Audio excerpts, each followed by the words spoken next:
No próximo capítulo da novela Vale Tudo, Maria de Fátima mente para Solange sobre a condição financeira da mãe, afirmando que Raquel está ganhando muito dinheiro com os sanduíches e que já pensa em abrir uma rede de lanchonetes de luxo.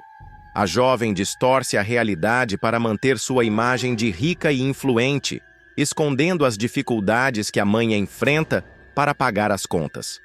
Rubinho, por sua vez, inventa para Renato, que vive em Nova York e que trabalha com produção musical internacional, tentando impressioná-lo com uma vida fictícia. No entanto, a verdade logo começa a ruir quando Renato se envolve em um acidente com Jarbas, e Rubinho aparece como testemunha, revelando-se bem mais próximo do Rio de Janeiro do que havia afirmado.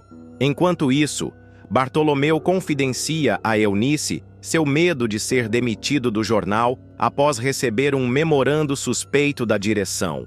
Maria de Fátima segue com seus planos de conquistar Afonso e forja uma situação em que parece ser assaltada, apenas para ser salva por ele. O que ela não esperava era que Solange, ao passar por perto, visse toda a encenação e começasse a ligar os pontos sobre o comportamento manipulador da moça. Antes de continuar, clique no botão de gostei, se inscreva no canal e comente uma nota de 0 a 10 para a novela. Lucimar, ao perceber que os sanduíches preparados por Raquel desapareceram misteriosamente antes de chegarem à praia, desconfia de Gilda. A cozinheira nota atitudes estranhas da colega e decide investigar por conta própria. Em outro núcleo, Consuelo deixa Ivan furioso ao contar que Marco Aurélio se apossou de sua ideia para a TCA, apresentando como sua uma proposta de aviação popular que Ivan havia trabalhado por semanas. Enquanto Raquel brilha com seus quitutes e recebe elogios de Otávio durante um jantar organizado por Poliana, Renato desmascara Rubinho ao descobrir que ele nunca morou em Nova York. A decepção é grande e a verdade ameaça ruir a confiança entre eles. Raquel, ao saber que Ivan expôs Aldeide no ambiente de trabalho por conta de sua aproximação com a TCA, exige explicações, sentindo-se traída. Maria de Fátima, que parecia estar construindo um império como influenciadora digital, enfrentará uma reviravolta que ela jamais poderia imaginar. A trama se desenrola de maneira surpreendente quando Sardinha e Solange, juntos, acabam desmascarando o passado obscuro de Maria de Fátima. O que parecia ser uma história de sucesso e glamour, logo se revela como uma farsa que ameaça destruir a vida da aspirante a influencer. Tudo começa quando Solange, ao comentar sobre o comportamento estranho de Maria de Fátima, faz um comentário despretensioso que acaba despertando a curiosidade de Sardinha. Ele começa a juntar as peças do quebra-cabeça e a investigar o passado de Maria de Fátima, descobrindo algo que a jovem jamais imaginaria ser revelado. Ao mesmo tempo, a aparente boa vontade de Maria de Fátima em compartilhar sua história com seus novos amigos se torna uma fachada para esconder um golpe que ela deu em sua própria mãe. Ela havia vendido a casa onde morava com sua mãe e sumido com o dinheiro, uma ação covarde que a colocaria em risco. Enquanto o segredo de Maria de Fátima permanece oculto, a verdade começa a vir à tona através das investigações de Sardinha. Desconcertado com a revelação de que Maria de Fátima mentiu sobre sua origem e suas intenções, Sardinha se aproxima de Solange e revela tudo o que descobriu. Juntos, eles decidem agir e expor Maria de Fátima para o mundo, arruinando sua imagem pública e destruindo seus contratos promissores de influenciadora digital. O ponto de virada acontece quando Maria de Fátima, ao perceber que alguém estava falando sobre ela, decide agir. Em um momento tenso, ela interrompe a conversa entre Solange e Sardinha, entrando repentinamente na sala, com o sorriso forçado e os olhos arregalados. O sorriso dela logo se desfaz quando ela percebe que seus segredos estão prestes a ser expostos. Ela tenta manter a calma, sorrindo e dizendo: Tô ouvindo vocês falarem de mim, né? Solange e Sardinha se olham rapidamente, surpresos com a súbita entrada de Maria de Fátima. Tentando suavizar a situação, Solange levanta-se devagar e tenta desviar a conversa. Imagina, Fátima, a gente só estava comentando sobre o que você tem compartilhado com a gente. Você nunca fala muito da sua história e a gente tem curiosidade sobre quem está morando com a gente, sabe? Maria de Fátima, por sua vez, dá uma risadinha leve e responde com uma naturalidade que parece forçada. Ah, gente, vocês podem perguntar. Não tem nada demais. Minha mãe sempre foi bem-sucedida, rica. Me deu tudo o que precisei. Estudei nos melhores lugares, viajei para fora, mas prefiro tentar construir algo por mim mesma aqui no Rio. Solange France atesta levemente, mas ainda tenta manter a conversa leve. Claro, não é desconfiança, viu? A gente só se importa com você. A gente te acolheu e quando a gente gosta de alguém, quer saber mais da vida dela. Maria de Fátima se faz de vítima, com um olhar ferido, e comenta: Eu entendo. E se isso tá incomodando, eu posso sair do apartamento. Juro que não quero causar problemas. Solange, apressada, vai até ela e pega seu braço tentando acalmá-la. Que isso, Fátima, não tem necessidade disso. A gente só estava conversando, não é julgamento. Sardinha, com um olhar mais firme, também tenta dar um alívio, mas sua voz transparece um toque de desconfiança. Você pode ficar, sim. Aqui é sua casa também. Você é querida. Maria de Fátima sorri emocionada, tentando segurar as lágrimas, e agradece. Obrigada por acreditarem em mim. Eu precisava ouvir isso. Mas enquanto a cena se desenrola, Sardinha observa em silêncio. Seus olhos permanecem fixos nela, e mesmo sem dizer nada, uma desconfiança crescente começa a se formar em sua mente. Ele pensa consigo mesmo. Tem algo errado aqui. Mais tarde, já quase meia-noite, Sardinha entra no quarto com uma expressão pensativa. Ele fecha a porta com cuidado e Solange, sentada na cama, passando creme nas mãos, percebe o silêncio que paira no ar. Que foi? Tá com essa cara desde que a gente saiu da sala? Pergunta ela, curiosa. Sardinha suspira e encara a parede por um instante, antes de responder diretamente. Eu não acreditei em uma palavra do que a Maria de Fátima falou. Solange, surpresa, para de passar o creme e o observa atentamente. Após uma pausa, ela responde. Eu também fiquei com o pé atrás, confesso. Mas vai ver, é só impressão. Às vezes a gente julga sem querer. Sardinha se vira para ela com os cotovelos apoiados nos joelhos e fala com firmeza. Pode ser que seja isso, mas algo nela não bate. Eu vou investigar. Solange ergue as sobrancelhas, curiosa. Investigar? Como? Sardinha começa a andar pelo quarto com as mãos nos bolsos, pensativo. Quando alguém entra na Tomorrow, precisa preencher uma ficha com dados, nome da mãe, essas coisas. Como faço uns freela por lá, tenho acesso à parte administrativa. Vou procurar a ficha dela e descobrir quem é essa mãe rica que ela tanto fala. Solange apoia o queixo na mão e comenta intrigada. Se o seu instinto tá dizendo isso, então vai em frente. Às vezes a gente sente que tem algo errado e não é à toa. No dia seguinte, Sardinha vai até a agência Tomorrow, onde trabalha, com o objetivo de descobrir a verdade sobre Maria de Fátima. Ele se desloca pelos corredores discretamente até encontrar uma pequena sala de arquivos. Ali, ele começa a procurar pelas fichas de cadastro dos funcionários.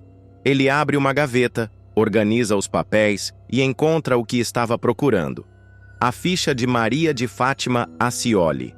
Ao ler o nome da mãe no documento, Raquel Acioli, Sardinha sente um arrepio percorrendo sua espinha. Ele lembra de Raquel, reconhecendo imediatamente o nome. A conexão começa a se formar na mente de Sardinha, e ele guarda a ficha com o coração acelerado. Então era isso. Eu vou descobrir onde essa Raquel mora. Quero saber se a Maria de Fátima está mentindo mesmo ou não. Agora, com seu plano formado, Sardinha sai da sala de arquivos com uma determinação ainda maior. No dia seguinte, após a descoberta da ficha, Sardinha se prepara para agir. Com uma nova determinação, ele segue seu plano. Ele sabe que o próximo passo é entender o que realmente aconteceu com Maria de Fátima e desvendar todos os segredos que ela tenta esconder. De volta à agência, ele não perde tempo e começa a investigar mais profundamente. Enquanto isso, a tensão no apartamento de Maria de Fátima cresce. Solange, ainda abalada pela revelação de Sardinha, tenta encontrar uma forma de lidar com a situação. Ela sabe que não pode mais confiar em Maria de Fátima e teme o que ela pode ser capaz de fazer para salvar sua imagem. Solange começa a perceber que tudo o que Maria de Fátima disse era uma farsa bem montada, uma mentira sustentada por anos.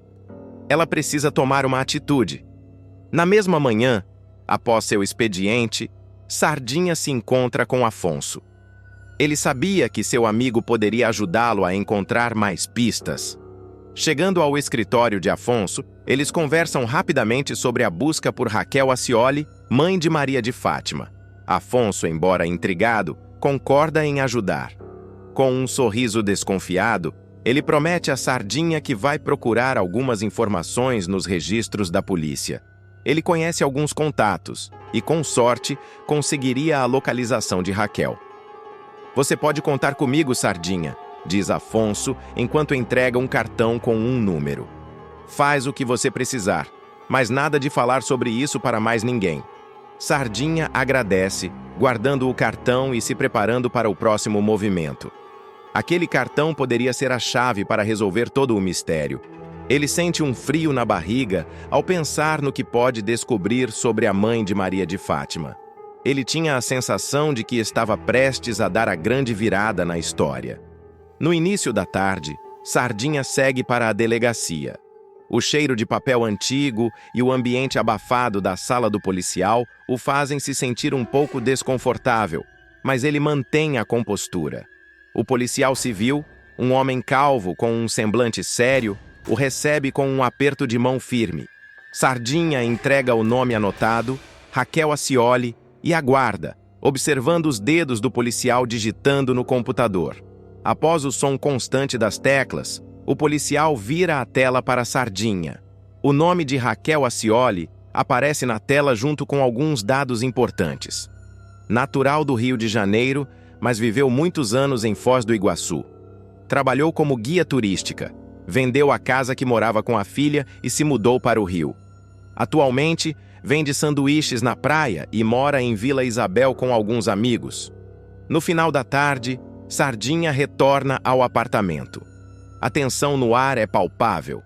Solange, ainda preocupada, observa Sardinha entrar e se aproxima dele com um olhar ansioso. "Descobriu algo?" ela pergunta, o tom de sua voz revelando uma mistura de esperança e apreensão. Sardinha respira fundo antes de responder. "Sim, Solange, descobri tudo." Ele senta no sofá, colocando a ficha de Raquel Acioli na mesa. Solange, curiosa, observa o papel. "O que está escrito aí?" Zrenia ela, tentando controlar a ansiedade. Sardinha olha para ela com seriedade. "Maria de Fátima mentiu. Ela realmente vendeu a casa onde morava com a mãe e veio para cá fingir ser rica.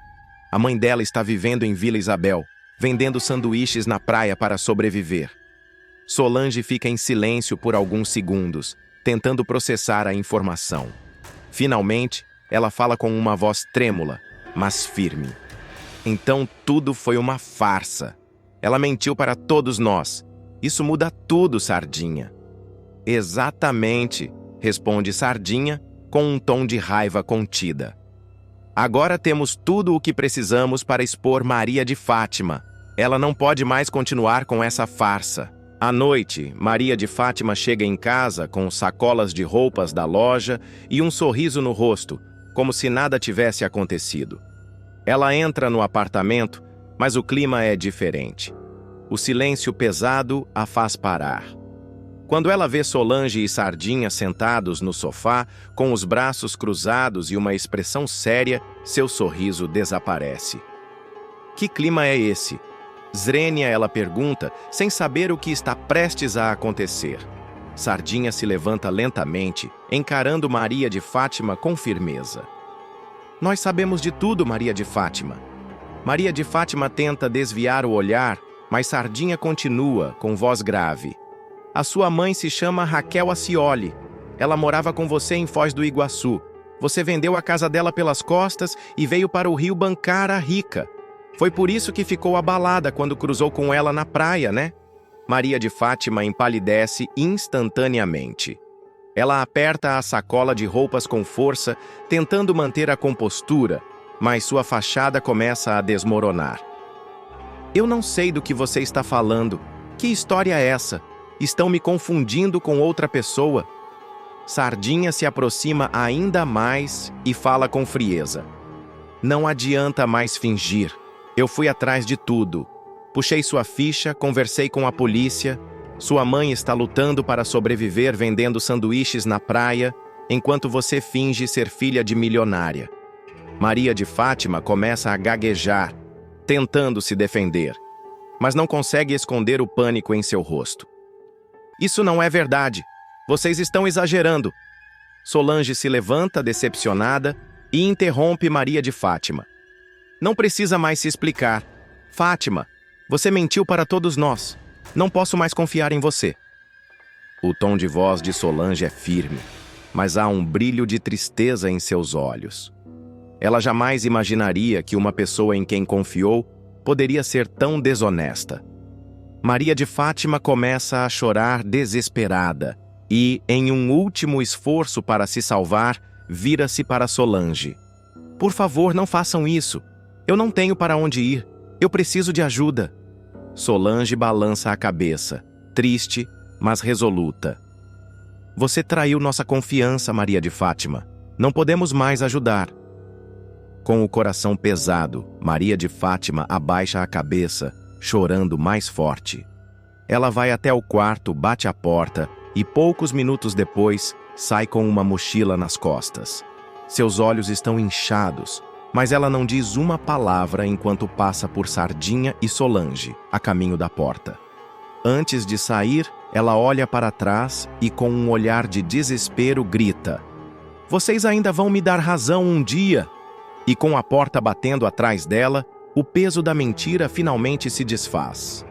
Solange e Sardinha permanecem em silêncio, observando a porta, sabendo que Maria de Fátima agora enfrentará as consequências de seus atos. Raquel surpreende Lucimar com uma ideia inesperada durante uma tarde comum na cozinha. Enquanto testa uma nova receita de lanche, ousada e inusitada, ela comenta casualmente sobre a possibilidade de participar de um concurso de beleza. Lucimar ri, achando que é apenas uma brincadeira, mas Raquel está decidida. Vai mudar o visual, vai se reinventar e talvez, quem sabe, conquistar o prêmio milionário que poderia mudar sua vida para sempre. Incentivada por Ivan, que a vê com olhos de admiração e carinho, Raquel começa a se redescobrir. A cada elogio, a cada sorriso encorajador, uma chama se acende dentro dela. Ela passa horas testando receitas, vendendo sanduíches na praia, encantando turistas e moradores com seu tempero único. E pouco a pouco percebe que talvez tenha mesmo algo a mais. Uma força, um brilho que ela própria não via. Enquanto isso, do outro lado da cidade, Maria de Fátima tem seus próprios planos. Ao saber do concurso de beleza que promete pagar R$1 milhão à vencedora, ela vê ali a chance de ouro que tanto esperava. Certa de que sua beleza é incomparável, ela decide se inscrever imediatamente e planeja sua vitória como se fosse um destino inevitável. Mas há um obstáculo. Ela está sem dinheiro. Sem pensar duas vezes, arma um golpe para conseguir o que quer. Após esbarrar em um senhor distraído, finge gentileza, ganha sua confiança e rouba seus cartões de crédito. Com eles em mãos, ela corre até um salão de luxo e exige uma transformação completa. É o tudo ou nada. Raquel, sem saber que sua maior concorrente será sua própria filha, também se prepara para o concurso. A visita ao salão de beleza marca o início de uma mudança profunda. não apenas no visual, mas na maneira como ela enxerga a si mesma. Ivan, ao vê-la com o novo look, fica encantado. Ele se emociona, a inscreve no concurso e diz com firmeza que ela vai vencer. O dia do concurso chega e dezenas de mulheres se reúnem em busca do mesmo sonho. A tensão é palpável. Os bastidores fervem com maquiagens, retoques e olhares de rivalidade. Maria de Fátima observa tudo com superioridade, certa de que será a estrela da noite. Mas seu mundo desaba quando vê os jurados e fotógrafos voltados para uma única mulher, aquela que ela jamais imaginaria ver ali. Sua mãe, Raquel. O choque paralisa Maria de Fátima por um instante. Ela tenta manter a compostura, mas a raiva toma conta. Quando se aproxima de Raquel e a confronta, a resposta é serena e firme. Raquel diz que está ali por ela mesma, e não para provocar ninguém. E ainda provoca, avisa que vai pegar o prêmio e fazer render, enquanto Maria de Fátima gastaria tudo em bolsas e sapatos. A tensão entre mãe e filha explode em silêncio, disfarçada por sorrisos e olhares. Mas nos bastidores, Maria de Fátima não desiste. Ela decide sabotar a mãe, colocando um alfinete no sapato de Raquel momentos antes do desfile. O que ela não esperava era que Raquel, com sua força e elegância, suportaria a dor e desfilaria com ainda mais garra.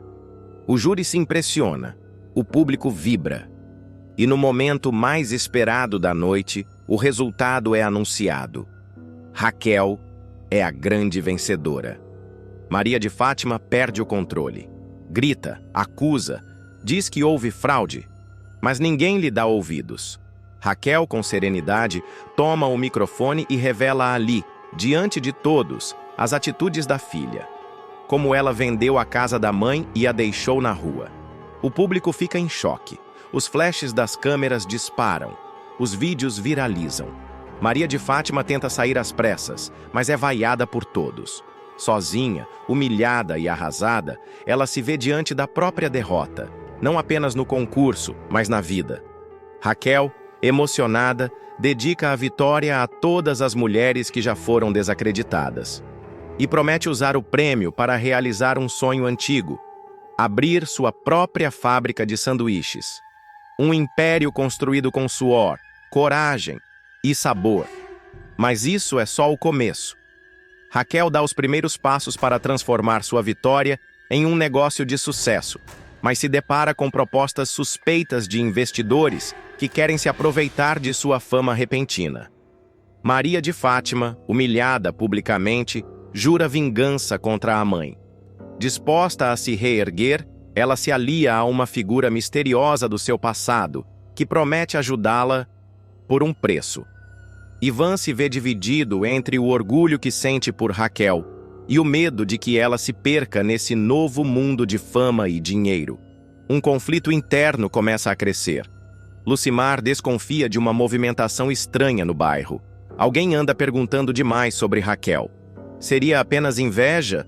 Ou algo mais perigoso está por vir? O senhor que teve os cartões roubados por Maria de Fátima começa a desconfiar da farsa. Com a ajuda de um detetive, ele inicia uma investigação que pode desmascará-la de vez. No lançamento oficial da fábrica de sanduíches, Raquel é surpreendida por uma denúncia anônima.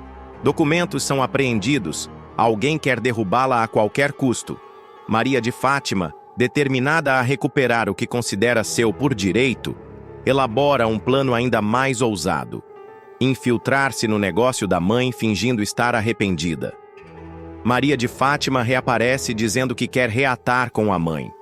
Raquel, desconfiada, hesita, mas movida por um resquício de amor materno, decide dar uma nova chance à filha.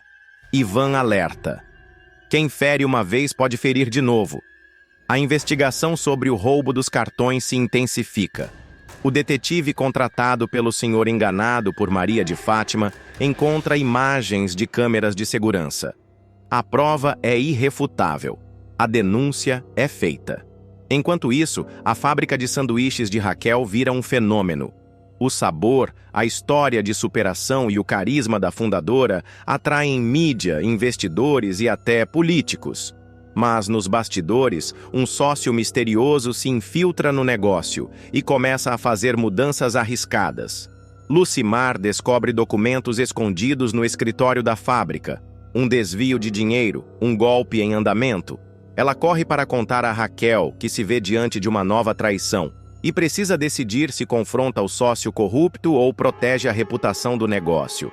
Maria de Fátima, pressionada pela polícia, tenta fugir da cidade. Mas antes, tenta convencer Raquel a assinar uma procuração passando parte da fábrica para seu nome. Diz que quer ajudá-la. Raquel hesita, até receber uma ligação que muda tudo. O detetive revela a Raquel a verdade. Foi Maria de Fátima quem roubou os cartões. Foi ela quem colocou em risco o nome da mãe. Foi ela, mais uma vez, quem tentou se beneficiar da generosidade de Raquel. No confronto final, Raquel expulsa a filha da fábrica. Em prantos diz: "Eu te amei mais do que a mim mesma, e você me apunhalou tantas vezes que nem dor eu sinto mais. Só pena." Maria de Fátima tenta argumentar, mas é tarde demais. Ela é levada pela polícia diante de jornalistas e câmeras. Mais uma vez, sob os olhos do público, a verdade vem à tona.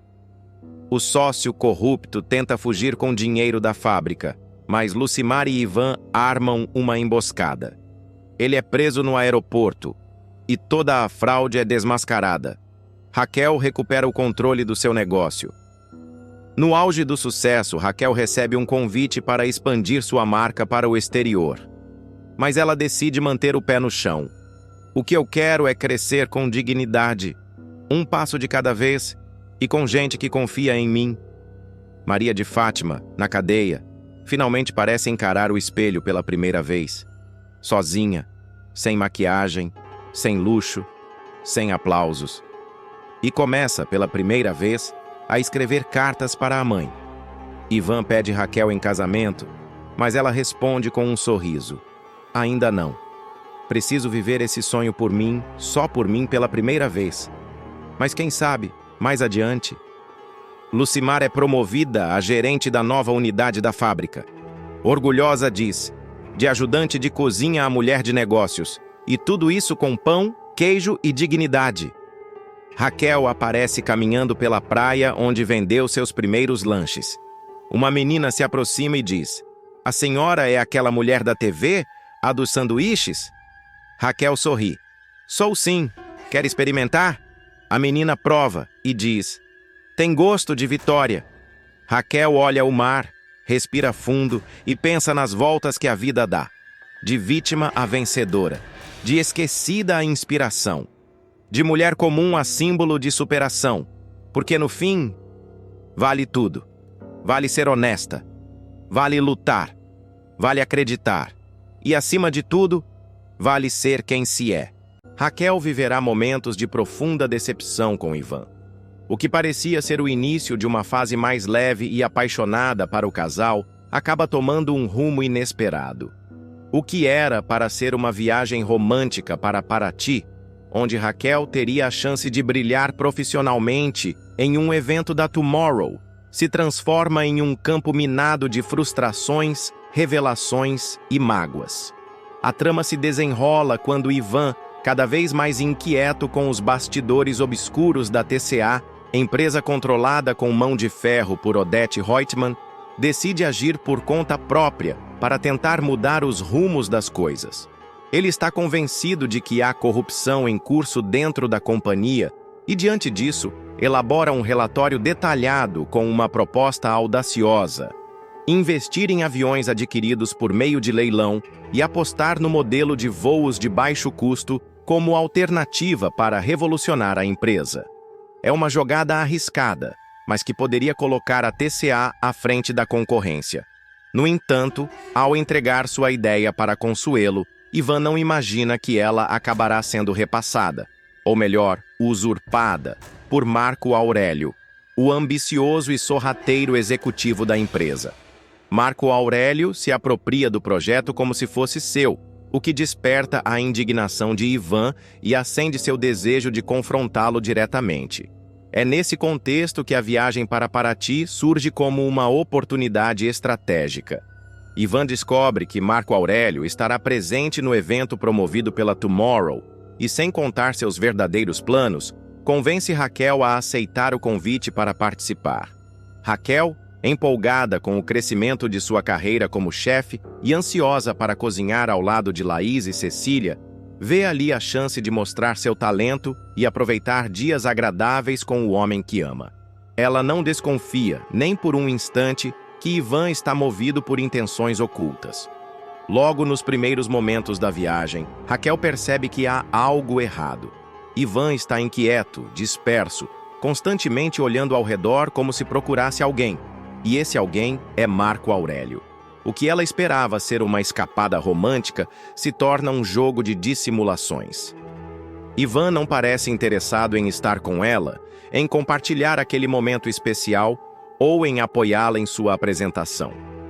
A cada conversa, fica mais evidente que ele está ali por outro motivo. O estopim da crise acontece quando Ivan, já visivelmente obcecado com seu objetivo, tenta envolver Raquel em sua estratégia. Ele sugere que ela invente uma desculpa para visitar uma ilha próxima, local onde Marco Aurélio supostamente estará hospedado. A intenção é clara: usá-la como isca para se aproximar do executivo e confrontá-lo pessoalmente sobre o roubo da ideia. A proposta deixa Raquel transtornada. Ela sente-se traída, usada, como se todo o convite para a viagem tivesse sido uma farsa. Com a voz embargada pela decepção, Raquel confronta Ivan. Você mentiu para mim dizendo que viria numa boa e que se rolasse uma oportunidade tudo bem. Mas desde que a gente chegou que você não para de me infernizar para conhecer esse Marco Aurélio. A tensão explode. Ivan tenta se justificar dizendo que apenas viu ali uma chance de fazer justiça e de recuperar o que é seu por direito. Mas sua fala soa como manipulação. Para ele, Raquel está sendo egoísta por não ajudá-lo, por se recusar a fazer parte do plano.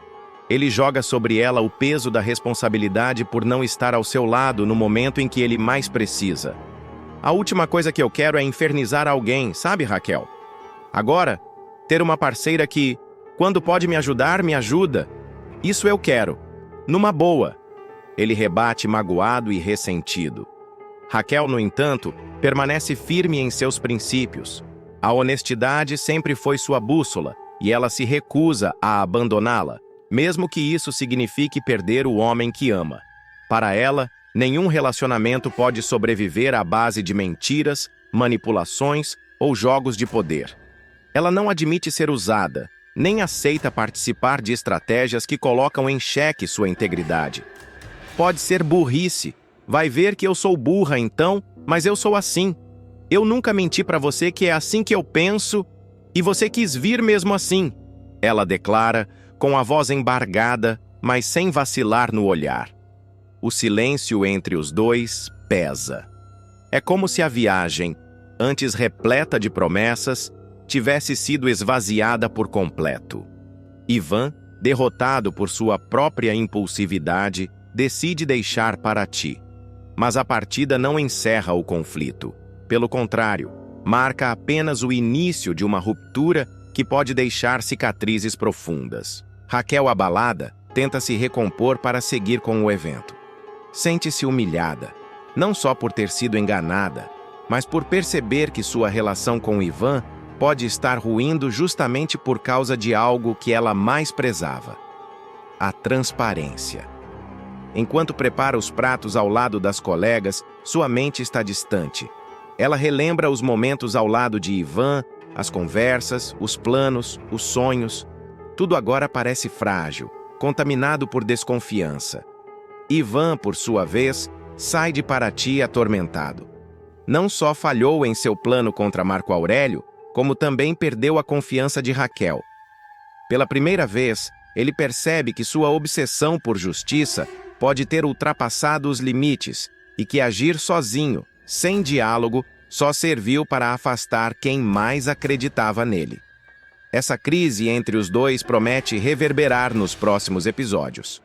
Enquanto Raquel se aproxima cada vez mais do reconhecimento profissional, Ivan mergulha em um mar de conflitos internos, dividido entre o desejo de fazer a coisa certa e o medo de perder a mulher que ama. A honestidade, sempre colocada à prova na novela, agora desafia também o amor. Será que o relacionamento dos dois resistirá a esse abalo? Ou a diferença de valores será forte o suficiente para separá-los de vez? A tensão entre Raquel e Ivan em Paraty simboliza mais do que apenas uma briga de casal, representa um verdadeiro choque de valores, um abismo entre duas formas distintas de ver o mundo e enfrentar as dificuldades. Enquanto Ivan se deixa consumir pela urgência de fazer justiça, ainda que por meios questionáveis, Raquel reafirma sua postura ética e intransigente diante da vida. Para ela, não existem atalhos, mesmo quando o coração está em jogo. O embate deixa marcas nos dois.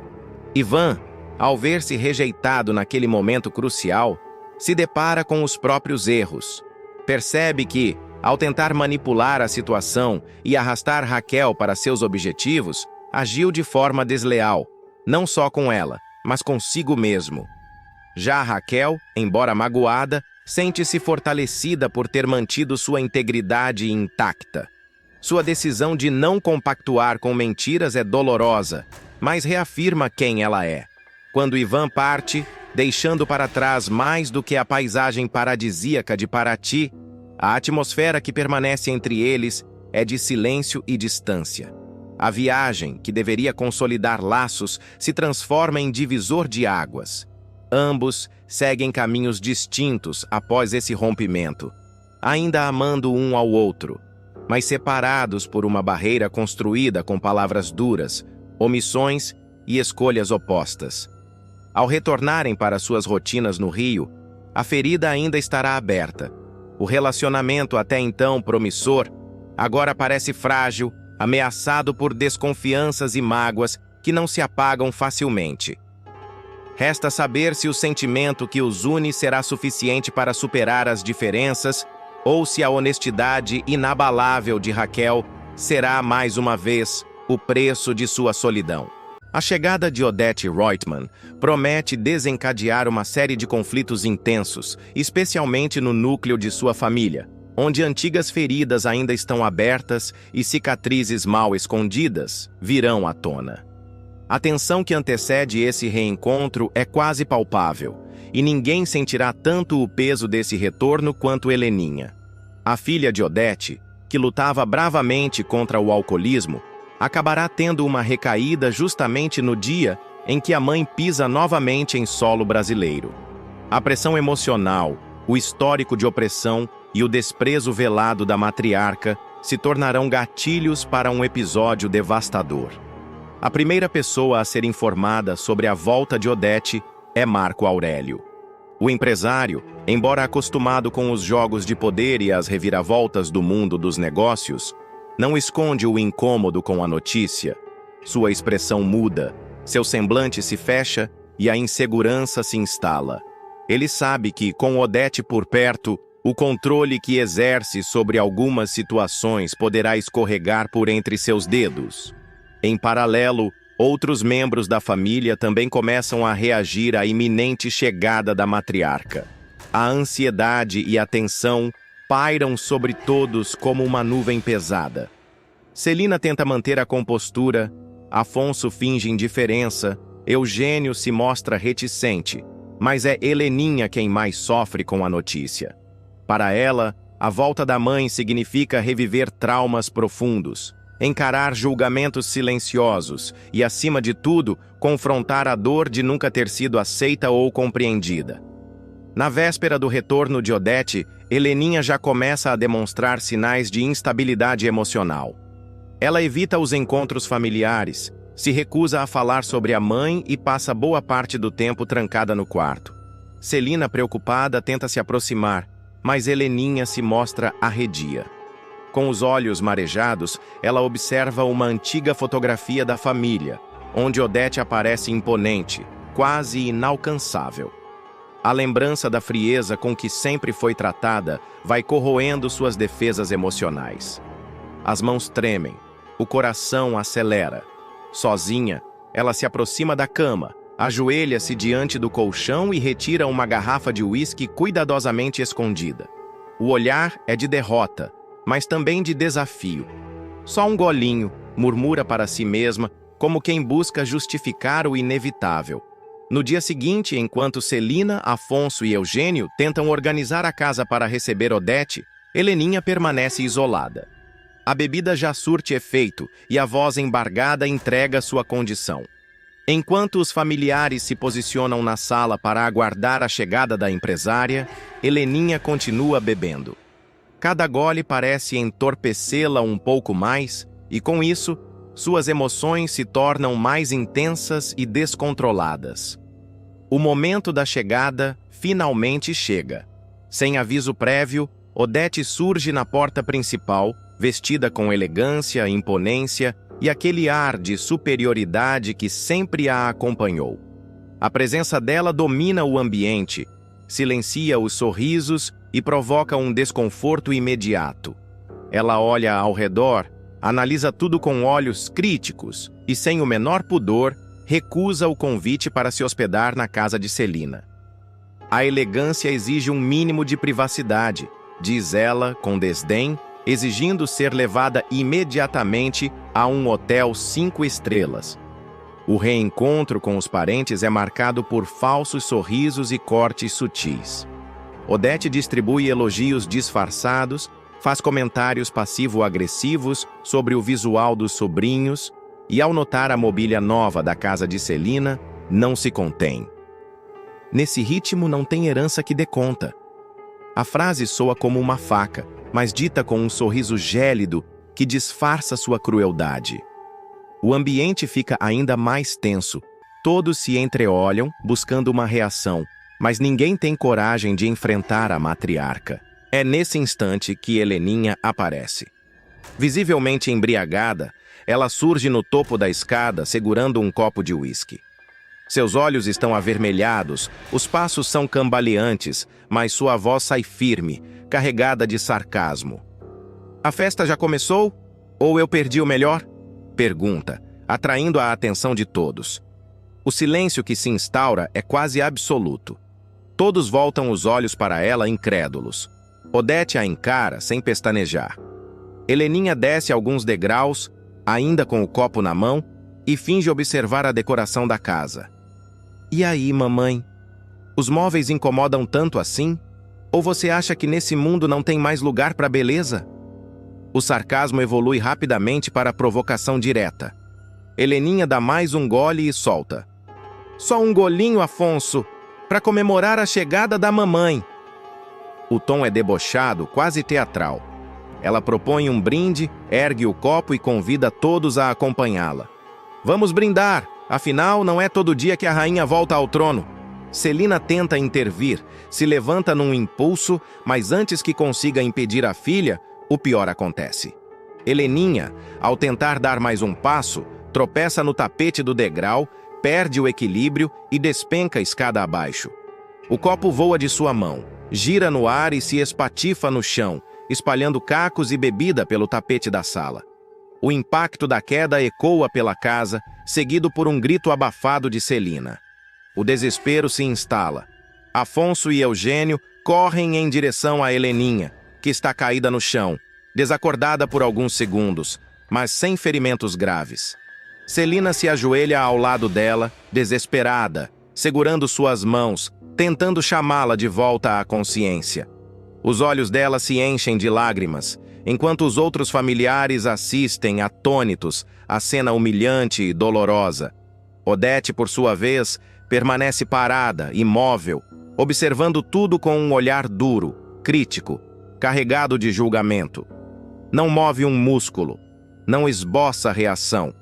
Seus olhos percorrem a imagem da filha caída e a frieza com que encara a situação é quase desumana. Enquanto todos se mobilizam, ela apenas ajeita a bolsa no ombro e continua em silêncio, como se estivesse assistindo a um espetáculo já esperado. Heleninha, agora sem forças, abre os olhos lentamente e, mesmo humilhada, encara a mãe. A dor no corpo é mínima comparada à dor de ser observada daquela maneira. Não há empatia no olhar de Odete, apenas decepção e reprovação. A queda de Heleninha não simboliza apenas um tropeço físico, mas o desmoronamento de uma batalha interna que vinha sendo travada silenciosamente. Sua recaída, diante da presença fria e implacável da mãe, escancara a fragilidade emocional que há tanto tempo vinha sendo sufocada pelas exigências e pelos padrões impostos por Odete Reutemann. Para Heleninha, a tentativa de manter-se sóbria era também uma tentativa de reconstruir sua autoestima, de provar para si mesma e para os outros que poderia ser mais do que a filha problemática, mais do que a decepção silenciosa da família. No entanto, o reencontro com a mãe faz ruir todas essas defesas. Diante da figura imponente de Odete, todas as inseguranças voltam à tona, todas as dores mal curadas latejam novamente. A ausência de empatia da matriarca não é surpreendente, mas dói como se fosse. A frieza com que observa a filha caída, sem mover um dedo, sem um gesto de afeto ou preocupação, é a confirmação de tudo o que Heleninha sempre temeu. Ela jamais será suficiente para a mãe. Após o escândalo, a família se vê obrigada a lidar com os escombros do episódio. Celina, arrasada, começa a questionar suas próprias falhas como irmã e como tia. Afonso, silencioso, se fecha ainda mais em sua introspecção. Eugênio, abalado, se pergunta até onde vai o limite da lealdade familiar. Já Odete, impassível, segue sua estadia no Brasil com a mesma postura altiva, como se nada tivesse acontecido. Para ela, fraqueza é sinônimo de fracasso, e sentimento, uma distração inútil. Heleninha, por sua vez, terá que recomeçar mais uma vez. Humilhada, machucada e emocionalmente devastada, ela agora carrega mais uma cicatriz, não só no corpo, mas na alma.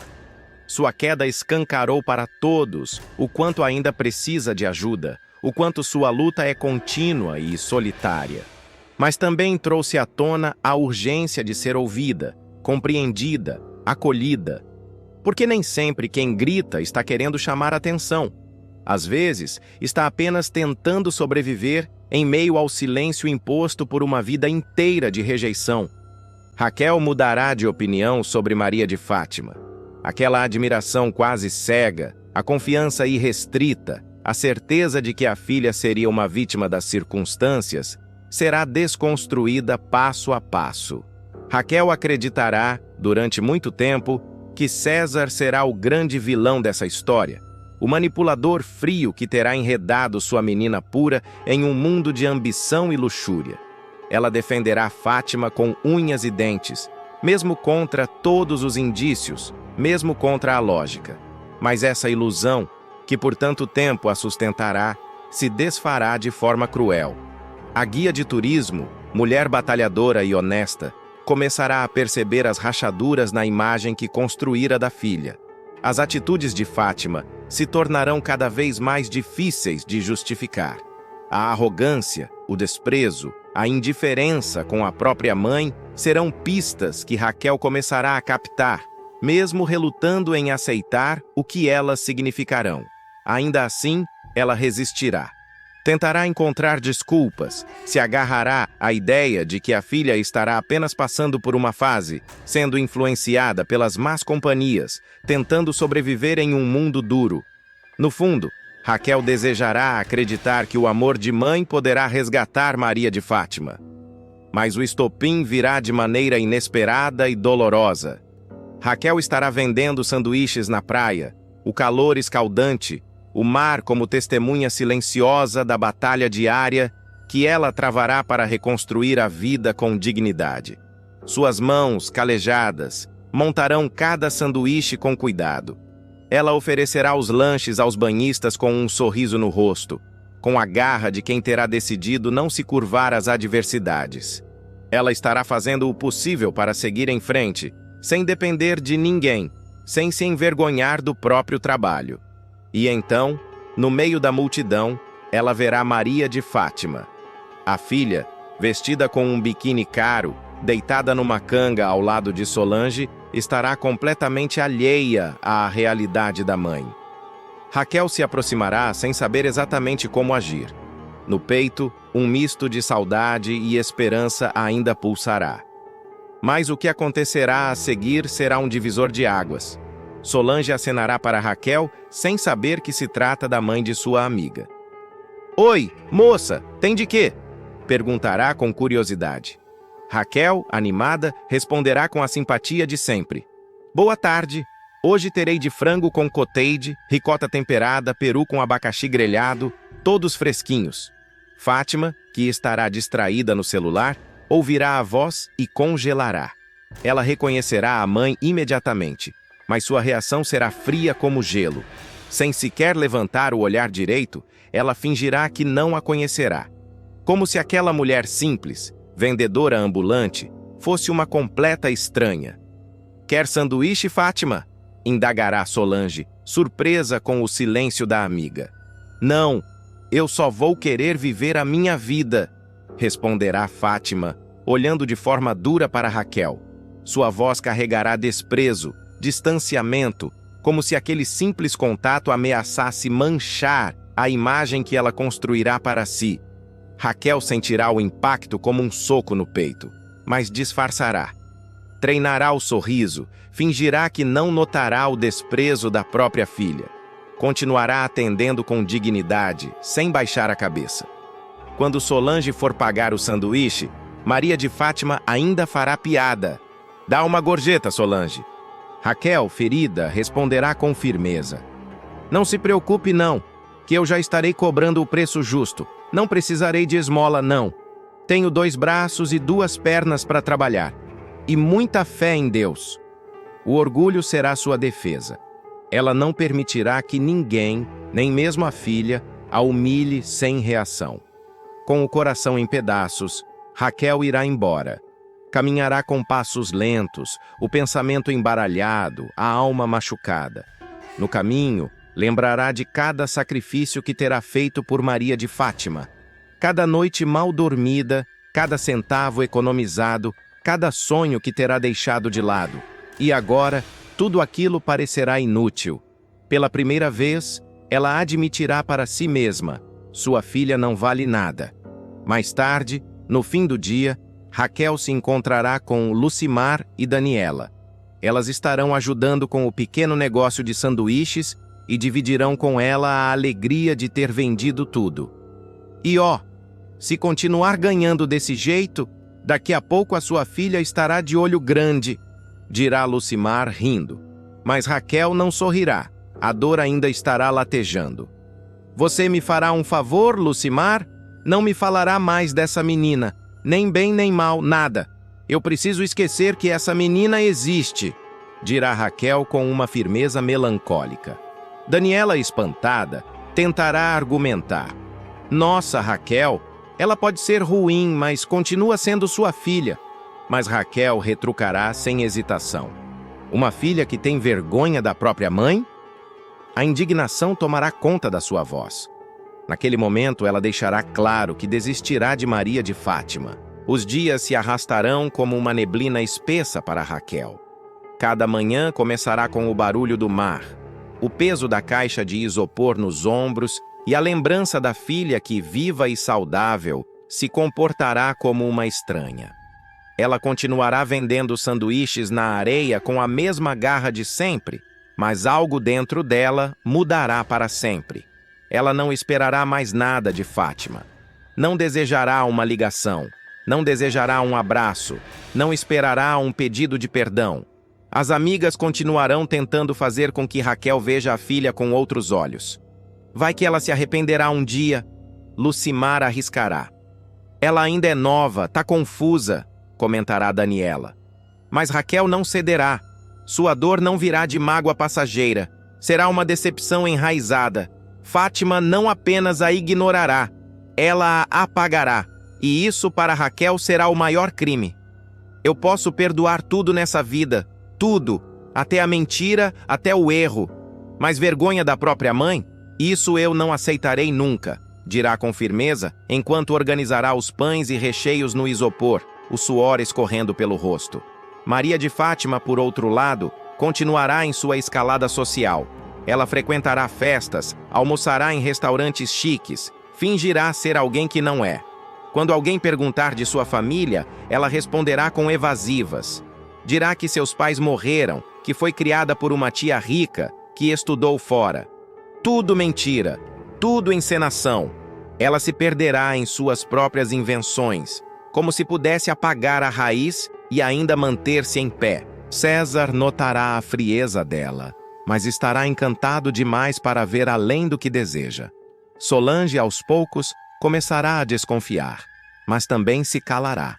Todos ao redor de Fátima perceberão que há algo de errado, mas ninguém a confrontará. Até que um dia, a verdade virá à tona. Em um evento da Tomorrow, uma cliente abordará Fátima com um sorriso gentil. Você não é filha da Raquel, aquela mulher guerreira que vende sanduíches na praia? Que orgulho deve ser ter uma mãe assim, comentará, sem malícia. Mas Maria de Fátima gelará. O sorriso forçado escapará, os olhos piscarão rápido. Não, deve estar me confundindo com outra pessoa, responderá, seca. Naquela noite, no pequeno quarto que divide com Daniela, ela pegará a única fotografia antiga em que aparece com Maria de Fátima ainda criança. As duas estarão sorrindo, abraçadas, cheias de sonhos. Raquel olhará para aquela imagem por longos minutos, em silêncio. Depois, com calma, rasgará a foto ao meio. Guardará apenas sua parte. A de Fátima, ela jogará fora. No dia seguinte, ela despertará com uma sensação diferente. A mágoa ainda existirá, mas não doerá mais como antes. Será como uma cicatriz. Uma marca que provará que ela sobreviveu. Aos poucos, Raquel será reconhecida na praia. Os turistas a elogiarão. Alguns dirão que só comprarão sanduíches com ela. Um jornalista local fará uma reportagem sobre sua história de superação. Ela ganhará respeito. A dignidade que Fátima tentará negar será para os outros motivo de admiração. Enquanto isso, Maria de Fátima começará a viver o outro lado da moeda. As mentiras começarão a ruir. Num impulso, talvez por medo de perder tudo, Fátima decidirá procurar Raquel. Aparecerá na praia, com um vestido fino, maquiagem impecável, tentando manter a aparência mesmo em meio ao calor. Ela observará a mãe de longe, vendo-a sorrir para uma cliente, entregando mais um sanduíche com um "Deus te abençoe, minha filha". Fátima respirará fundo e se aproximará. Raquel a verá chegando, mas não mudará a expressão. Continuará seu trabalho como se Fátima fosse mais uma cliente qualquer. "Mãe", começará a jovem, com a voz trêmula. Raquel a interromperá com um gesto. "Eu não sou mais sua mãe. A mãe que você tinha vergonha de ter, aquela que você fingiu que não conhece, morreu no dia em que você me apagou da sua vida." Fátima, desconcertada, tentará argumentar. "Eu estou arrependida, Mas Raquel não deixará que ela termine. Arrependimento não compra dignidade. E dignidade, minha filha, será tudo que me restará nessa vida. Ela se virará e continuará atendendo os clientes, deixando Fátima parada ali, sozinha, com os pés afundando na areia quente. Naquele dia, pela primeira vez, Maria de Fátima sentirá o peso do vazio. E entenderá que algumas portas, uma vez fechadas, não se abrirão nunca mais.